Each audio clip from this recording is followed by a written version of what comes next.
बंदे से किसी का पेट नहीं भरेगा, लोगों को रोजगार चाहिए। अगर गुंडा राजनीति करेगा तो वो सक्सेस होगा। इसका सबसे बड़ा प्रमाण है अमित शाह। उससे बड़ा गुंडा तड़ी पार इस दुनिया में कोई नहीं है। दरअसल हो क्या रहा है कि अगर वैकेंसी आती भी है तो पूरे 4 साल वो एग्जाम ही नहीं होता है और आखिरी चुनाव से करते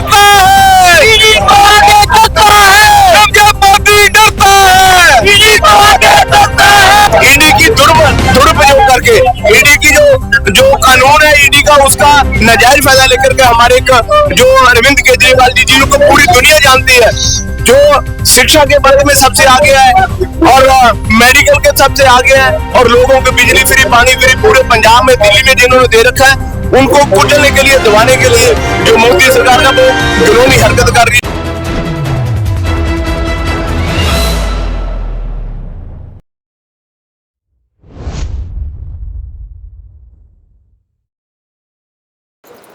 नमस्कार, आदाब, सत श्री अकाल। मैं सैयद मोहम्मद रमजान अली हाशमी आपकी खिदमत में हाजिर हूँ। आज है 31 मार्च 2024 और हम आए हुए हैं रामलीला मैदान दिल्ली में। आज यहाँ पे एक बहुत बड़ी रैली, महारैली इंडिया गठबंधन ने अपनी एक महारैली एक ऑर्गेनाइज की है आज, और आप देख सकते हैं जिस तरीके से बहुत ज्यादा भीड़ यहाँ पे हो गई है। और इलेक्शन कमीशन ने और दिल्ली पुलिस से इन्होंने परमिशन ली है, उसके बाद ही आए हुए हैं यहाँ पे। और हमारे साथ कुछ भाई हैं, हम उनसे बात करते हैं। क्या नाम है आपका? मेरा नाम आकिब है। आकिब नाम है आपका? जी। कहाँ से आए हैं? से आया हूँ, झांसी से आए हैं जी। आप क्या करते हैं? मैं प्रिपरेशन भी कर रहा हूँ और by profession I am teacher. मैं एकेडमिक लेता हूँ, एकेडमिक्स के बच्चों को मैं पढ़ाता हूँ। ये ना कुछ सवाल लिख के लाए हैं यार, बड़ा इंटरेस्टिंग सवाल है, कुछ इनसे पूछते हैं इस बारे में। आप ये पेपर लीक पे सरकारी उपक्रम निजीकरण के लिए बेल सेल ये सब रेलवे ये क्या दिखाई? फ्लेक्सी पे समस्या, ठीक है। और किसानों के एमएसपी वगैरह पे, ऑल पेंशन पे, ओबीसी एससी एसटी स्कॉलरशिप समस्या पे बहुत चीजें, बहुत मैं फोटो अपलोड कर दूंगा इसकी। ये जो भाई ना ये बहुत सारे क्वेश्चन लिख के आया, तो इनसे हम कुछ बात करते हैं इस बारे में। किससे शुरू किया जाए, आप बताइए किस सवाल से आपको शुरू किया जाए? वैसे क्या लगता है कि इसमें सबसे ज्यादा बड़ी समस्या है? 15 क्वेश्चन ज्यादा जो समस्या इस समय देश में है, जो युवा है हमारे और जो एक नौकरी की तलाश में जो रहते हैं, बेरोजगारी, मतलब आप बेरोजगारी की जो समस्या है वो बहुत बड़ी, बहुत विकराल समस्या है, जिसको मैं अगर रिप्रेजेंट कर रहा हूँ तो मैं लाखों बच्चों के बारे में बात कर रहा हूँ। मैं आपको एक छोटा सा एग्जांपल देता हूँ। यूपी गवर्नमेंट के अंदर 2018 के बाद से कोई शिक्षक भर्ती नहीं आई और यूपी के जो बच्चे हैं, आप पूरे यूपी को लगा लीजिए, अगर बिहार में शिक्षक भर्ती आती है तो सारे बच्चे 1000 से लेके 1200 किलोमीटर दूर तक वहां तक पेपर देने जाते हैं और वहां पर बच्चे पेपर दिए हैं और वापस भी आए हैं और वहाँ बहुत से बच्चे नौकरी कर भी रहे हैं। इसका मतलब ये है। और सेंट्रल गवर्नमेंट में भी बहुत सारे पद ऐसे हैं जिनको खत्म कर दिया गया है कि आगे उसमें भर्ती आए ही ना। जैसे कि बहुत सारे पद हैं, जैसे कि रेलवे सबसे बड़ा विक्रम हुआ करता था, उसमें पद कम होते जा रहे हैं। रेलवेज में वैकेंसी लोको पायलट ALP बोलते हैं, असिस्टेंट लोको पायलट जी, उसकी वैकेंसी इस बार सिर्फ 5600 के समथिंग है, जो कि वैकेंसी आया करती थी 1 लाख या 50,000 के आसपास। तो ये किस दिशा में सरकार जा रही है, मैं उसके बारे में बात कर रहा हूँ। क्या हम लोगों को सिर्फ क्रोनी कैपिटलिज्म की तरफ जाना है? सामाजिक सुरक्षा बच्चे क्यों ना मांगे? क्या हम लोग सिर्फ कंपनी के उसमें दबाव में आकर ही काम करें कि 10,000 या 12-15 हजार रुपए में बच्चे 12 घंटे काम करें, जैसा कि नारायण मूर्ति ने कहा था कि बच्चे एक हफ्ते में 70 घंटे काम करें? आप जो क्वेश्चन लाए हैं उसमें करके मैं जी हाँ, आप पकड़ लीजिए इसको और अपने हिसाब से आप बताते जाइए कि आपकी क्या इसमें पेपर लीक समस्या सबसे बड़ी समस्या जो मैंने ऊपर लिखा हुआ है जी। इसमें रेलवेज की जो वैकेंसी के बारे में रेलवेज के हर डिपार्टमेंट में, चाहे वो ALP हो, चाहे वो JE हो, SSC हो, कोई भी डिपार्टमेंट, टीचिंग। लेकिन रेलवेज की ALP वगैरह की जो अभी जो भर्ती आई है, इनमें तो पेपर लीक का तो कोई मसला हुआ नहीं है। पेपर लीक में इसको सब एक साथ जोड़ दिया, ये बात तो ठीक नहीं है ना? बिल्कुल नहीं, पेपर लीक की जो समस्या है वो सभी एग्जाम्स में, दरअसल हो क्या रहा है कि अगर वैकेंसी आती भी है तो पूरे 4 साल वो एग्जाम ही नहीं होता है और आखिरी चुनाव डिले से करते हैं इन चीजों को। डिले करते हैं। चुनाव के जब 6 महीने रह जाते हैं तब वो उस एग्जाम को करवाते हैं, या उसका रिजल्ट आने में भी फिर अगले चुनाव के बाद फिर उसका रिजल्ट आता है। हाँ, ये बात मैं इसकी तरफ आपका ध्यान आकर्षित करना चाहता हूँ। टीचिंग की जो परीक्षा है उसमें केंद्रीय विद्यालय, नवोदय विद्यालय, आर्मी स्कूल, इसमें टीचिंग वाले बच्चे भी बहुत ज्यादा पीड़ित हैं। ये पेपर लीक सर। दूसरा पॉइंट मेरा है सरकारी उपक्रम का निजीकरण। इसमें हमारे प्राइवेटाइजेशन के लिए आप कह रहे हैं। प्राइवेटाइजेशन नहीं होना चाहिए। मुझे ऐसा लगता है कि हम लोग क्या समाजवाद को लेकर के हमारा देश बना था, तो हम लोग पूंजीवाद की तरफ बढ़ते जा रहे हैं। तो उसका ही एग्जाम्पल है कि हम लोग एयर इंडिया को प्राइवेटाइजेशन कर दिया, जो नेहरू जी के टाइम में बनी थी एयर इंडिया। BHEL को खत्म कर दिया गया हर जगह। LIC के कुछ शेयर्स बेचे गए हैं। BSNL को जबरदस्ती लोगों को BRS दिलवा करके और रिटायरमेंट दिलवाया गया। आपको बहुत सारे लोगों को ऐसा मालूम भी होगा। CIL कोल इंडिया लिमिटेड के भी जो कुछ शेयर्स हैं वो अडानी को दिए गए हैं, या मतलब उनको एक तरह से लाभ पहुंचाया जा रहा है। रेलवेज, इसमें इसलिए मैंने रेलवेज, क्योंकि रेलवेज के भी कुछ शेयर, जैसे मैं एक एग्जांपल देना चाहता हूँ, कॉनकॉर एक कंपनी है, मिनी रत्न जानता हूँ करती थी, कंटेनर कॉर्पोरेशन ऑफ इंडिया, उसके भी कुछ शेयर अडानी को दिए गए। तो आप देख सकते हैं किस तरीके से यहाँ पे लोगों का हुजूम लगा हुआ है। बेशुमार पब्लिक आई हुई है यहाँ पे। इंडिया गठबंधन से भी अभी स्टेज पे अभी कोई आया नहीं है, और देखते हैं कि अभी कौन कौन इस रैली में शामिल होता है इंडिया गठबंधन से। वैसे उम्मीद की जा रही है कि राहुल गांधी, प्रियंका गांधी और जो बड़े बड़े इंडिया अलायंस के जो भी बड़े बड़े नेता हैं वो सब अभी आएंगे, और हम और भी कुछ लोगों से बात करते हैं, देखते हैं कि उनकी क्या राय है और उनकी क्या मांगे हैं। आप आए, कहाँ से आए हैं भाई? हम लोग छत्तीसगढ़ से आए। छत्तीसगढ़ से आए जी। कब आए हैं भाई? हम लोग छत्तीसगढ़ में परसों से ही आए हुए हैं। हम लोग केजरीवाल जी के सपोर्ट में तानाशाह के विरोध में यहाँ पे प्रदर्शन करने हुआ रैली में शामिल होने आए। आप तानाशाह कैसे कह रहे हैं ये बताइए? इन्फोर्समेंट डायरेक्टर ईडी क्या कोई प्राइवेट कंपनी थोड़ी नहीं है? अगर वो कोई बात कर रही है तो उसके पास कुछ तो सबूत होंगे। आप बताओ, हाई कोर्ट ने भी केजरीवाल जी की जमानत की याचिका को खारिज कर दिया, आप उसके बारे में क्या कहना चाहेंगे? देखिए, ईडी अपने जो विशेषाधिकार है उसका दुरुपयोग कर रही है। रही बात कि तानाशाह कैसे कह रहे हैं, आपको पता होगा कि जब एक प्रमाण इलेक्ट्रल बॉन्ड का जब सुप्रीम कोर्ट ने आदेश किया SBI को, उसमें प्रमाणित हो गया कि जो रिश्वत का आरोप लगातार बीजेपी ने आम आदमी पार्टी के ऊपर लगाया, केजरीवाल जी के ऊपर लगाया, आज कहीं ना कहीं वो दिख गया कि वो किसके खाते में पैसा गया है, किसने लिया है। बीजेपी के खाते में सीधे सीधे 60 करोड़ रुपए ईडी के द्वारा प्रताड़ित करने पर कहना चाहिए कि फिरौती, एक्सटॉर्शन मनी कह सकते हैं हम। इस तरह से पैसा लेकर ये लोग कहीं ना कहीं लोकतंत्र की हत्या करने में लगे हुए हैं। अब आप इसे तानाशाही नहीं कह सकते। इसमें आप किसका सबसे बड़ा रोल समझते हैं? इसमें देखिए, क्या बोलिए? बिल्कुल बिल्कुल डर किसी से नहीं लगता। मैं डर लगता तो हम छत्तीसगढ़ से यहाँ नहीं आए होते। आज आपको ये बताना चाहते हैं आपको कि सबसे बड़ा रोल इसमें अमित शाह मोदी का है। वो लोग देश को बेच देना चाहते हैं। अभी तक आप लोगों को पता ही होगा, एयरपोर्ट, सी पोर्ट, रेलवे तक इन्होंने अडानी के हाथों बेच रखा है। ये आज केजरीवाल जी के अरेस्टिंग से ये तो प्रूव हो गया।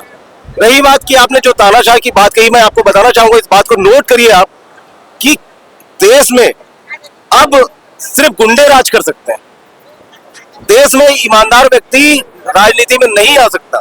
इसका सबसे बड़ा प्रमाण यह है कि केजरीवाल जी को जेल में डाल देना। अगर गुंडा राजनीति करेगा तो वो सक्सेस होगा। इसका सबसे बड़ा प्रमाण है अमित शाह। उससे बड़ा गुंडा तड़ी पार इस दुनिया में कोई नहीं है, जो आज केंद्र की सत्ता में बैठा हुआ, गृह मंत्री बना हुआ, लोगों को बेवकूफ बना रहा है। आज उस तानाशाह के विरोध में हम लोग छत्तीसगढ़ से नहीं, पूरे देश भर से लोग, और खास करके जगह जगह से लोग आज अपना लोकतंत्र बचाने के लिए पहुंचे हुए हैं, और निश्चित ही हम इसमें कामयाब होंगे। तो ये छत्तीसगढ़ से भाई आए हुए थे, इन्होंने भी अपनी कुछ राय रखी है इस मौजू पे कि केजरीवाल जी को क्यों गिरफ्तार कर लिया गया, और PM मोदी और गृह मंत्री अमित शाह जो मनमानी अपनी कर रहे हैं उस पर भी इनका बहुत कड़ा ऐतराज है। और हम और लोगों से भी चलते हैं बात करने, कुछ और देखते हैं कि उनकी और क्या राय है। तो आप और कुछ कहना चाहेंगे भाई? बस मैं यही कहना चाहूंगा कि अगर देश को बचाना है, लोकतंत्र को बचाना है, तो इस बार इंडिया गठबंधन को वोट करें, क्योंकि अगर ये मोदी इस बार जीत कर आता है तो निश्चित ही पूरा देश बेच डालेगा, और आगे आने वाले समय में हो सकता है कि इलेक्शन भी ना हो, तो इस बात को संविधान में एक्सेप्शन कर देंगे, या भी कहना ये चाहते हैं? संविधान बदलना ही चाहते हैं, ये संविधान के साथ नहीं चलना चाहते, संविधान विरोधी लोग हैं। अगर संविधान के साथ चलने वाले लोग होते तो निश्चित ही आज एक सिटिंग सीएम को जेल में डालने से पहले उसके खिलाफ कम से कम पुख्ता सबूत तो रखते। सारे चोरी तो भरे हैं बीजेपी में, सारे चोर भरे हैं। नहीं, देखो मोदी जी के पास जाने के बाद सब क्लियर हो जाते हैं, बिल्कुल साफ सुथरे हो जाते हैं, उनकी छवि सुधर जाती है। आजकल मोदी ने मोदी वाचिंग पाउडर चला रखा है। आप हेमंत विश्व शर्मा को देख लीजिए, उसको शुरुआत में पहले तो ईडी सीबीआई ने खूब नोटिस भेजा। आज के डेट में क्या हुआ, आज सीबीआई ईडी उसको नोटिस भेजी और उसने बीजेपी ज्वाइन कर लिया और वहां का मुख्यमंत्री बन गया। देखिए वो किसी भी पार्टी में हो कोई भी, अगर उसे भ्रष्टाचार करना है तो बीजेपी में जाना होगा, भ्रष्टाचार के खिलाफ अगर लड़ना होगा तो जेल जाना होगा। ये तो आज देश ने देख लिया और देश के सामने ये प्रमाणित हो चुका है। अब आपको बताना ही चाहते हैं कि बीजेपी टोटली भ्रष्टाचार की पार्टी हो चुकी है, ये देश के लिए काम नहीं कर सकती। ये अडानी अंबानी के गुलाम हो चुके हैं ये लोग, और जिस तरह अंग्रेजों ने 200 साल तक हिंदुस्तान के ऊपर शासन किया था, आज मोदी वही शासन वापस लाना चाहते हैं। और ये नरेंद्र मोदी, इसे तो जनता बताएगी, इसे जो अहंकार हो रखा है अपने ईडी सीबीआई आईटी और जितनी भी एजेंसियां हैं, इनका दुरुपयोग करने का जो एक इन्होंने तरीका बना रखा है, आपको बताना चाहते हैं कि जनता कब तक नहीं जागेगी। उसी जनता को जगाने के लिए हम आज छत्तीसगढ़ से यहाँ पहुंचे हुए हैं और निश्चित ही हम जगा कर रखेंगे। राम मंदिर बन जाने से इतना बड़ा काम उन्होंने कर दिया। देखिए राम मंदिर बनना एक आस्था की बात है। अगर राम मंदिर के नाम पर वोट मांगा जाए तो ये आप अपनी गलतियां छुपा रहे हैं, अपनी चोरी छुपा रहे हैं। एक राम मंदिर से किसी का विकास नहीं हो जाता। अगर विकास करना है देश का तो शिक्षा, स्वास्थ्य और लोगों को रोजगार देने होंगे। राम मंदिर से किसी का घर नहीं चलने वाला। हम भी हिंदू हैं, हम भी राम भक्त हैं, लेकिन जय श्री राम कहने से अगर किसी का पेट भरता हो तो फिर बताए फिर। अब आपको तो लोग ट्रोलिंग करना चालू कर देंगे। आप कह रहे हैं आप हिंदू हैं और आप कह रहे हैं कि राम मंदिर से किसी का पेट नहीं भरता है, आपने बहुत बड़ी बात कह दी। नहीं देखिए, राम मंदिर से पेट किसका भरेगा? वहां पे 2-4 पुजारी बैठे हैं, उनका पेट भरेगा। जो करोड़ों अरबों के चंदा आ रहे हैं उसका पता नहीं है, उसका कोई रिकॉर्ड नहीं है। आप ये देख लीजिए, इतनी बड़ी चंदा चोरी तो बीजेपी के खिलाफ अभी प्रमाणित हो चुकी है। कोरोना इलेक्टोरल बोर्ड के कह रहे हैं आप, इलेक्टोरल बोर्ड के लिए कह रहे हैं आप। इलेक्ट्रल बॉन्ड तो कह रहे हैं हम। इसके अलावा आप कोरोना काल में देखिए, पीएम केयर फंड के नाम पे कई हजारों करोड़ रुपए चंदा कलेक्शन हुआ, लेकिन वो चंदे का 1 रुपए भी हिसाब नहीं है। आप समझ सकते हैं कि कितना बड़ा भ्रष्टाचार हो रहा है। और हम ये कहते हैं कि अयोध्या में श्री राम मंदिर में की प्राण प्रतिष्ठा होने के बाद एक संभावना जाग चुकी है कि धरती पर श्री राम जी ने अपना कदम रख दिया है। अब धीरे धीरे इनके पोल खुलते जा रही है। आप चंडीगढ़ में देखिए, इन्होंने वोट चोरी की, पकड़े गए। आप अभी यहाँ पर देखिए कि केजरीवाल जी को जेल में डाला, और केजरीवाल जी को जेल में डालते इनकी पोल खुल गई कि रिश्वत तो असल में बीजेपी ने लिया, ना कि आम आदमी पार्टी। तो श्री रामचंद्र जी धरती पे आ चुके हैं और राम राज्य आने की अब संभावना नजर आ रही। ये भाई राम मंदिर की उद्घाटन की खुशी बहुत है इनको, लेकिन ये भाजपा के बिल्कुल विरोध में है और ये कहते हैं कि रामचंद्र जी आ गए हैं और अब रामचंद्र जी ही भाजपा की सारी पोलें खोल रहे हैं, क्योंकि भाजपा एक के बाद एक उसके कदम पीछे होते ही जा रहे हैं, उनको बैकफुट पे जाना ही पड़ रहा है। और यहाँ पे साउंड लोगों ने बहुत तेज चला रखा है, तो थोड़ी आवाज में नॉइसिंग होगी, तो आप लोग उसको थोड़ा देख लीजिएगा। बाकी हम लोग चलते हैं, फिर और लोगों से ही बात करते हैं। रेलवे में प्राइवेटाइजेशन को आप क्या देखते हैं, कैसे समझते हैं? क्योंकि आईआरसीटीसी को कई किराए में ट्रेनें दे दी गई है जैसे, और कई स्टेशन भी उनको डेवलपमेंट के लिए दे दी गए, आप कैसे समझते हैं? पूरे 140 करोड़ लोगों के लिए रहेगी। जो बेसिक जो समस्याएं हैं हमारे देश की, तो मैं उसके तरफ मैं बताना चाह रहा हूँ। अच्छा, ओबीसी एसटी एससी स्कॉलरशिप के बारे में बताइए। ओबीसी एससी एसटी स्कॉलरशिप जैसे कुछ बच्चे हुआ करते थे जो उनको स्कॉलरशिप मिल जाया करती थी पहले, स्टेट गवर्नमेंट की मैं बात कर रहा हूँ। तो कुछ समय से क्या हो रहा है कि स्कॉलरशिप ही नहीं आ रही है बच्चों की, तो उस वजह से वो अगर किसी को बीएड का कोर्स करना है या कोई कोर्स करना है तो वो बच्चे नहीं कर पाते हैं। कुछ मेरे कांटेक्ट में बहुत सारे ऐसे बच्चे हैं। आप शिक्षक हैं तो आपको पता भी होगा, और कई बच्चे भी आपकी जो पीड़ा जो डेप्थ में होगी वो आपको पता चलती होगी। बिल्कुल, मैं पिछले 10 साल से यही देख रहा हूँ, जो समस्या है उसी को मैं रिप्रेजेंट करने की कोशिश कर रहा हूँ।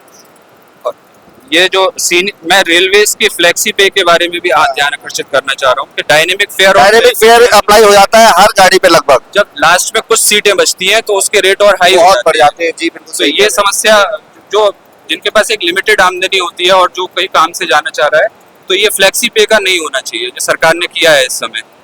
दूसरी बात ये मैं इसको आपको एक बात बताना चाहूँगा, जो आप जो फ्लैक्सी पे की आप जो बात कर रहे हैं ना, जब लास्ट में सीटें खाली हो जाती हैं, जी जो कुछ सीटें बच जाती हैं, तो इंडियन रेलवेज क्या करती है, उसे ना करंट में दे देती है। आप तो जानते होंगे शायद, करंट में आ जाती है। करंट में तो सीट के रेट गिर जाते हैं। तो आप कह रहे हैं कि इसमें बढ़ कैसे जाएंगे? मैं आपको अभी IRCTC का ऐप खोल के दिखा देता हूँ।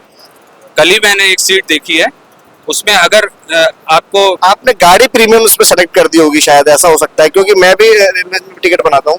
लेकिन जब लास्ट टाइम में आपको जब उसमें अवेलेबल ऐसा नहीं होता है ना कि करंट में कुछ सीटें खाली बचती है, तो वो उसमें रेट डाउन करके दे दिया जाता है। सही है, करंट में जो सीट खाली रहती हैं, लेकिन बहुत सारी सीट्स में ऐसा हो रहा है कि फ्लेक्स डायनेमिक फेयर की जगह लास्ट में सीटों का रेट बढ़ जाता है। और दूसरी समस्या मेरी ये है कि जो सीनियर सिटीजन सब्सिडी खत्म हो गई है सीनियर सिटीजन और बच्चों की। हाँ, 60 वर्ष से जो ऊपर के लोग रहते थे, और अगर उनको एक गांव से दूसरे गांव जाना है तो 20-25 रुपए में, और पैसेंजर का जो किराया होता था उसको मेल एक्सप्रेस के बराबर कर दिया गया है। जी जी बिल्कुल सही। तो जो गांव के जो बिल्कुल गरीब जो लोग होते हैं उनके लिए ये समस्या है।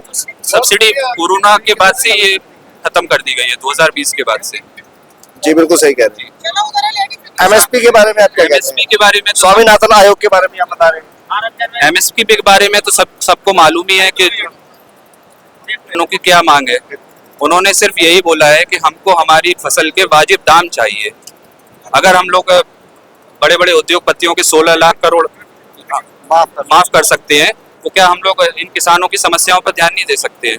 आप समझते हैं कि स्वामीनाथन आयोग की कमेटी में सिर्फ यही बोला गया है कि C2 + 50% का जो नियम होता है, उसमें स्वामीनाथन जी ने, जिनको भारत रत्न मिला है अभी मोदी जी सरकार द्वारा, तो उसको ही लागू करने की बात हो रही है, और कुछ नहीं मांग रहे हैं। बहुत सारे इनके क्वेश्चन है और 15 क्वेश्चन लिख के लेके आए हुए हैं। आप देखें हमारे साथ कुछ लोग और भी हैं, उनसे इन लोगों से भी बात करते हैं। अमृतसर से जी। अमृतसर से आए हैं। आंदोलन से वैसे आए हैं डायरेक्टली? नहीं, बिल्कुल आंदोलन के लिए आए हैं, आंदोलन करने के लिए आए हैं। आंदोलन का जो मीनिंग है वो मोदी साहब तक पहुंचाने के लिए आए हैं कि आज का जो प्रोग्राम है, आज की जो जनता है ये कहती है कि आप जो है हमारे साथ बेइंसाफी कर रहे हैं। केजरीवाल के इंसाफ और सही आदमी उसके निर्देश से पूरे पंजाब से लेके पूरे हिंदुस्तान का एक मैसेज आ रहा है कि इंसाफ क्या चीज होती है, पब्लिक के हक क्या होते हैं, पब्लिक को कैसे रखना है। ये जो आप जो है ना जबरदस्ती हमारे ऊपर ये थोप रहे हैं ना अपनी नीतियां, ये मत न रोके। उसमें किसान आंदोलन है, उसमें पंजाब का पैसा है, तो कौन सा है उसको GST जो है वो आपने रोक के रखी हुई है कि पंजाब की तरक्की ना हो। पंजाब की तरक्की ना हो, लोग आपके उल्टो, ऐसा नहीं है। पंजाब के लोग आप बहुत सूझवान हो चुके हैं। उसमें पंजाब की पब्लिक NRI, मैं NRI विंग की तरफ से ये कहना चाहता हूँ, जितने भी इंडिया से बाहर NRI लोग हैं ये जानते हैं कि आपकी नीतियां बहुत बुरी है। आप जो है हिंदुस्तान को बर्बाद कर रहे हैं। चंद आदमी जो घराने हैं, बड़े कॉर्पोरेट है, उनको जो है ना आप प्रमोट कर रहे हैं। बाकी जितने गरीब आदमी हैं वो गरीबी की सतह से नीचे जा रहे हैं। हम ये नहीं चाहते कि हिंदुस्तान की तरक्की ना हो।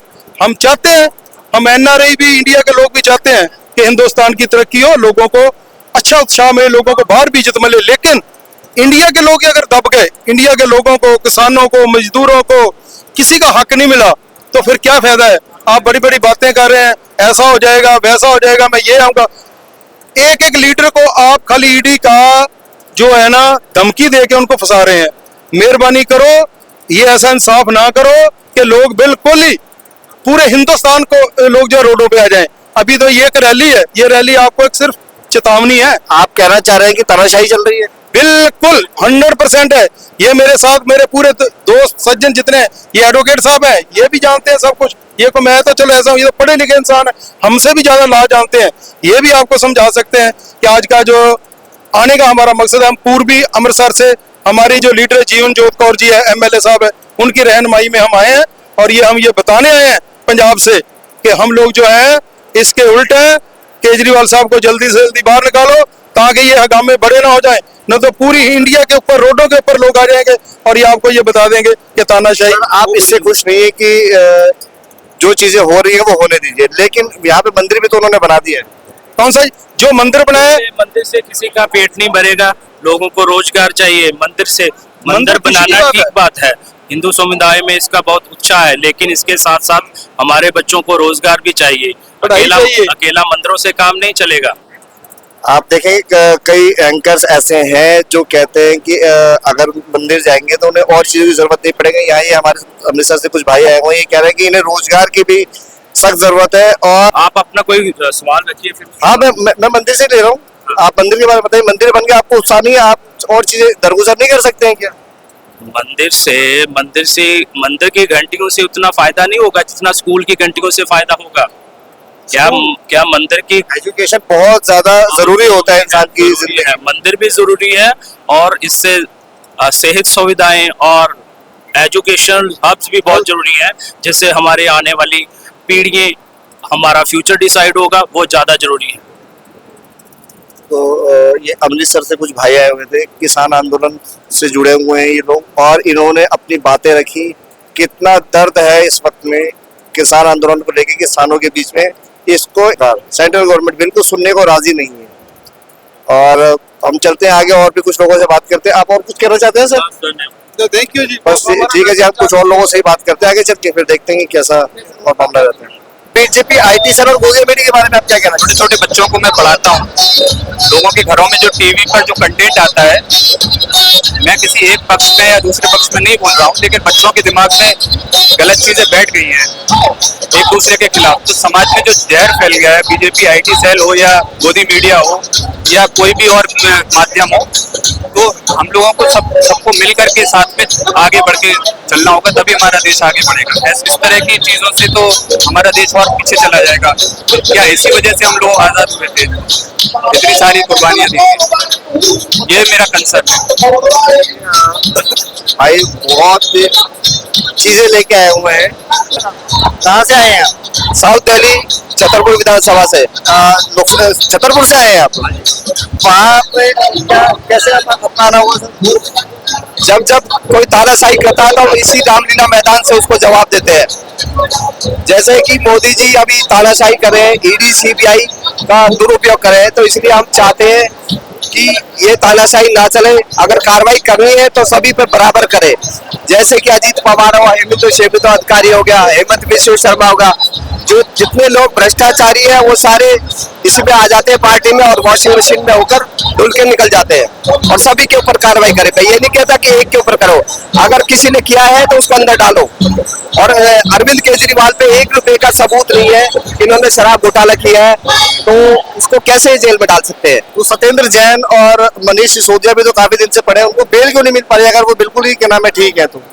सर तानाशाही सरकार इसी के लिए तो कह रहे हैं, इसीलिए तो यहाँ पे इकट्ठे हुए हैं कि ये जो ईडी सीबीआई का दुरुपयोग हो रहा है और दबाव बनाया जा रखा है, अडानी अंबानी इनको सब चीज के ठेके दिए जा रहे हैं, तो इनको हम चाहते हैं कि सभी को सम्मान बराबर हो, ईडी सीबीआई का दुरुपयोग ना हो, बस हम ये चाहते हैं। इसीलिए हम रामलीला मैदान से इकट्ठे हुए हैं। और जब ये इतिहास गवाह है कि रामलीला मैदान से जब इकट्ठे हुए हैं कुछ बदलाव भी हुआ है, और इंडिया गठबंधन को इस बार बहुमत मिलेगा। देखिए रामलीला मैदान में ही अरविंद केजरीवाल और उनकी पार्टी का जन्म हुआ था, आपको पता हो। अन्ना हजारे का जब वो हम तब भी आंदोलन हुआ था। हाँ जी, आप तब भी यही थे? यही थे। तो आपको लगता है कि भाजपा और केजरीवाल जी को गिराना चाहती है, दबाना चाहती है? ये केजरीवाल जी को क्या किसी भी कोई भी पार्टी जो इनके विपक्ष में जाता है उसको खत्म करना चाहते हैं। चाहे आप देख ले मुफ्ती मोहम्मद हो, बीएसपी हो, अभी फिलहाल में इन्होंने जेजेपी को भी खत्म ही कर दिया। तो ये एक एक करके सबको खत्म करना चाहते हैं, और हम ये जनता से अनुरोध करना चाहते हैं कि इनके बहकावे में ना आए और पूर्ण समर्थन इंडिया गठबंधन को दो। और जैसा कि ये लोग कहते हैं ना कि गठबंधन की पार्टी गठबंधन लिया, तो मोदी जी ये गलत कहते हैं कि उनको खुद को देखना चाहिए कि उनकी पार्टी में कम से कम 40 से 45 एनडीए में इन्होंने जो बना रखे हैं वो क्या गठबंधन ही है क्या? उनका गठबंधन, हमारा गठबंधन ठगबंधन, ये कौन सी नीति है?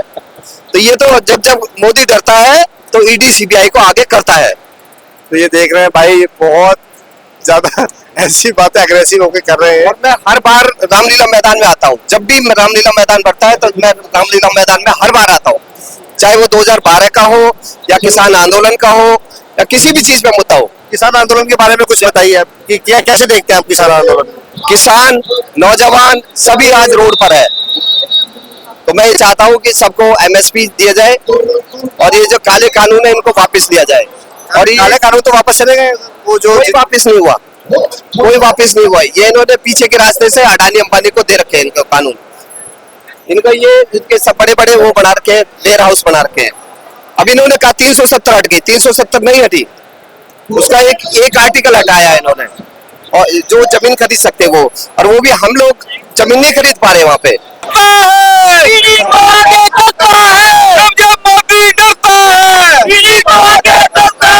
मोदी सरकार की इतनी गुंडागर्दी आज तक जिंदगी में नहीं हमने देखी। अगर आपने आम आदमी पार्टी का काम देखना, पंजाब से आए हुए हैं, वहाँ स्कूलों का काम देखिए, पुलिस का काम देखिए, हॉस्पिटलों का काम देखिए। ये मोदी की तानाशाही क्या चीज इतनी क्यों चल रही है? हमारे 700 किसान पिछले आंदोलन में इसने मार दिए। अभी हरियाणा पुलिस कितना गुंडागर्दी कर रही है। हमारे पंजाब का भी नौजवान लड़का इसकी हरियाणा की पुलिस ने मारा। ये मोदी का अंत अब नजदीक आ रहा है। जब जब मोदी डरता है, पीढ़ी को आगे करता है। जब जब मोदी डरता है, पीढ़ी को आगे करता है। केजरीवाल जिंदाबाद, जिंदाबाद, जिंदाबाद। आम आदमी पार्टी जिंदाबाद, जिंदाबाद, जिंदाबाद। तो ये केजरीवाल जी का, तो हाँ जी, हमारे साथ कुछ और लोग भी हैं साथ में, पंजाब से आए हुए हैं, तो इनसे बात करते हैं। जी सर, क्या नाम है आपका? डॉक्टर संजीव गौतम। कहाँ से आए सर आप? मैं सर पंजाब से हूँ। मैं पंजाब स्टेट डॉक्टर विंग का प्रधान हूँ।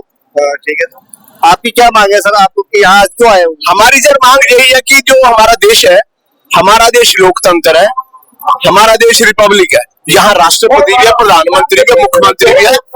जहाँ पर जो सेंटर सरकार है, मोदी सरकार, वो हमारे लोकतंत्र को खत्म करने में जुटी हुई है। हमारी यही डिमांड है कि लोकतंत्र की रक्षा करते हुए हम सब इकट्ठे होकर के, जो इंडिया गठबंधन है उसके सारे लोग इकट्ठे होकर के, जो मोदी की गलत नीति है, जो हमारे मुख्यमंत्री अरविंद केजरीवाल जी को बिना वजह से जेल में अंदर रखा हुआ है, उनके प्रोटेस्ट में हम सारे लोग पंजाब से, बिहार से, उत्तर प्रदेश से, राजस्थान से, दिल्ली से, अलग अलग जो हमारे देश के सूबे हमसे लोग आए जहाँ पे एकत्र हुए मोदी का विरोध करने के लिए जा रहा है। ये पंजाब से कुछ लोग आए हुए हैं और कुछ लोग क्या यहाँ पे पंजाब से काफी लोग आए हुए हैं। केजरीवाल जिंदाबाद। तो सर, किसान आंदोलन को आप कैसे देखते हैं? आप इस वक्त में क्या सूरत हाल है वहाँ? पंजाब जो है ये हमारी पूरी दुनिया का एक अलग विलक्षण जगह है, जहाँ पर पंजाब के साथ जो सेंटर मोदी सरकार है वो धक्का कर रही है। पंजाब एक किसानी प्रधान सूबा है, सो किसान अगर स्ट्रॉन्ग होगा तो हमारा देश स्ट्रॉन्ग होगा। हमारे देश को कमजोर करने के लिए मोदी सरकार किसान को कमजोर कर रही है। इस आंदोलन का हम पूर्ण समर्थन करते हैं कि किसानों की जो मांगे होती है वो निष्पक्ष और बढ़िया मांगे होती है किसानों की। ये दिखा दीजिए एक बार, केजरीवाल जी को ये अंदर जेल में दिखा रखा है इन्होंने। बात कर रहे थे कुछ किसान आंदोलन के लिए, कह रहे थे कि वहाँ पे क्या सूरत हाल है। हमसे जानना चाह रहे थे कि इस वक्त वहाँ पे क्या सूरत हाल है, मामला है जो बॉर्डर पे, तो कैसे मामला है उनसे हम। देखो, आज हमारे देश में जो हमारे देश के प्रधानमंत्री है माननीय नरेंद्र मोदी जी, वो ईडी की वजह से, ईडी को आगे करके जो लोग देश के अच्छे लोग हैं, ईमानदार लोग हैं, उनके ऊपर भ्रष्टाचार के जो आरोप लगा करके बिना बात ईडी की दुरुपयोग करके, ईडी की जो कानून है ईडी का, उसका नाजायज फायदा लेकर के हमारे एक जो अरविंद केजरीवाल जी जिनको पूरी दुनिया जानती है, जो शिक्षा के वर्ग में सबसे आगे है और मेडिकल के सबसे आगे है, और लोगों को बिजली फ्री, पानी फ्री पूरे पंजाब में, दिल्ली में जिन्होंने दे रखा है, उनको कुचलने के लिए, दबाने के लिए जो मोदी सरकार का वो घिनौनी हरकत कर रही है, और उसके विरोध में सारे लोग इकट्ठे।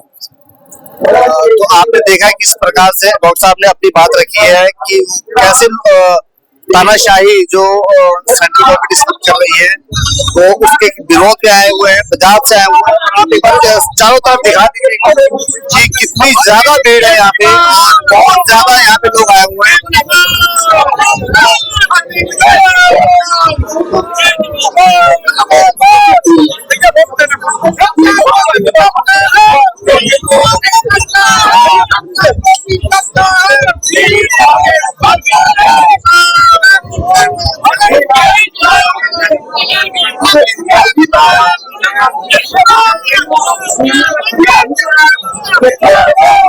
जिंदाबाद आम आदमी पार्टी जिंदाबाद अरविंद केजरीवाल जिंदाबाद। तो हसनैन भाई, जिस तरीके से आपने देखा कि हम लोग आज रामलीला मैदान में आए हुए थे, बहुत भीड़ थी, कई लोगों से हमारी बात हुई इस बारे में कि वो यहाँ किस लिए आए हैं, उनकी क्या क्या मांगे हैं। और किसान आंदोलन में भी कई हमारे सरदार भाइयों ने जो आए हुए हैं अमृतसर वगैरह, पंजाब वगैरह से, उनसे भी हमारी काफी बात हुई है। तो हम भी इजाजत चाहते हैं फिर आप लोगों से, और हमें आपके सपोर्ट की जरूरत है। नमस्कार, सत श्री अकाल, आदाब।